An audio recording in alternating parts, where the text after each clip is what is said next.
sobrang lamig na, mga kapatid. Ami? Hello, say hello to everyone. Hello. Hello.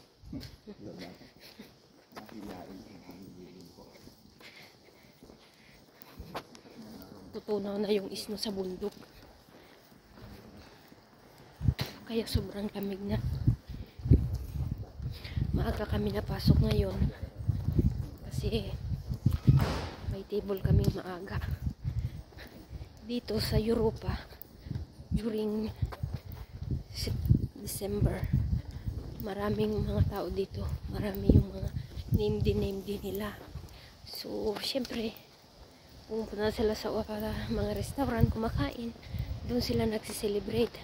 Isa pa itong ginagawa namin, yung tradition nila na sweet. Diyos ko, kahirap yung gawin. Kaya maagang napasok sa trabaho, maaga din nauuwi. Mga 2 AM na kami, araw-araw kami yan. Na ganyan ang ginagawa namin. Uy! Sana? Ano yung pusa? Oo. Ayan. Ano yung pusa?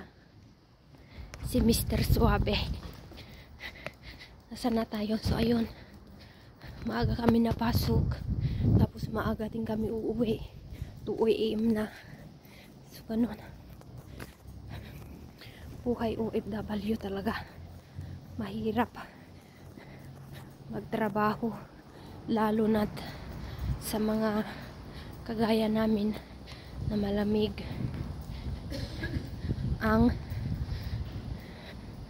klima. Kailangan magtiis for the sake of Euro. For the sake of Euro ba? So, kailangan tayong magtiis.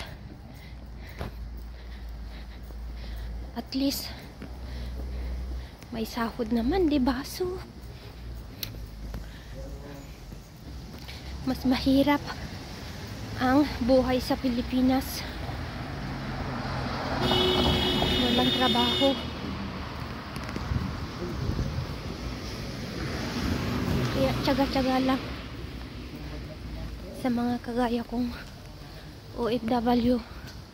Tsaga-tsaga lang tayo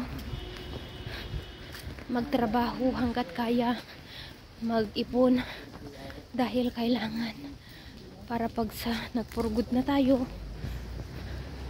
mayroon na tayong dudukutin, diba? Mahirap po lang ipon. Kailangan mag-ipon, pahalagahan ang ipon, bawat sentimo. Huwag maggasto-gasto ang hindi naman kailangan, diba? Bahala kayo dyan.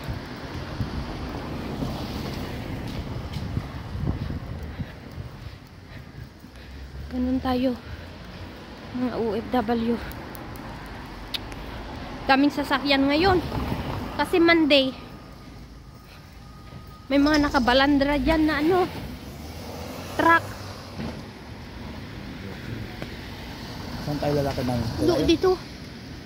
Halika na. Madaming mga market. Kaya mo sila. Sa kabila. Dito tayo. Nakadagdags tayo. Yung mga markets.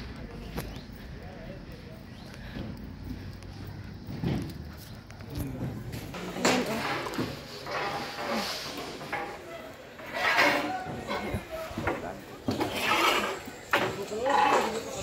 Ne.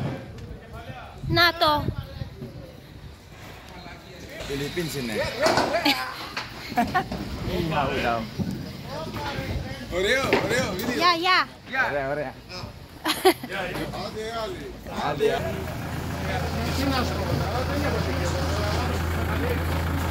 Ayan ang mga kalat-kalat. Mga paninda nila. Pinagkakamaling kaming mga ano, mga Chinese. Hindi naman kami Chinese. Ni hauma daw.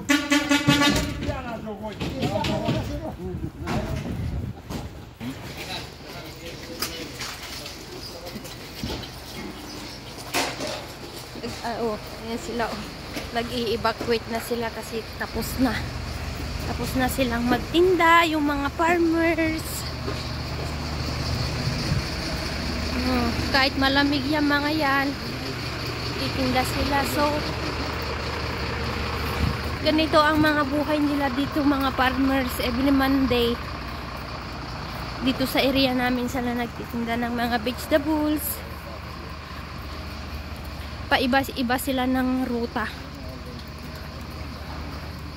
So, yun lang guys. Thank you for watching. See you again on my next vlog. See ya. Bye.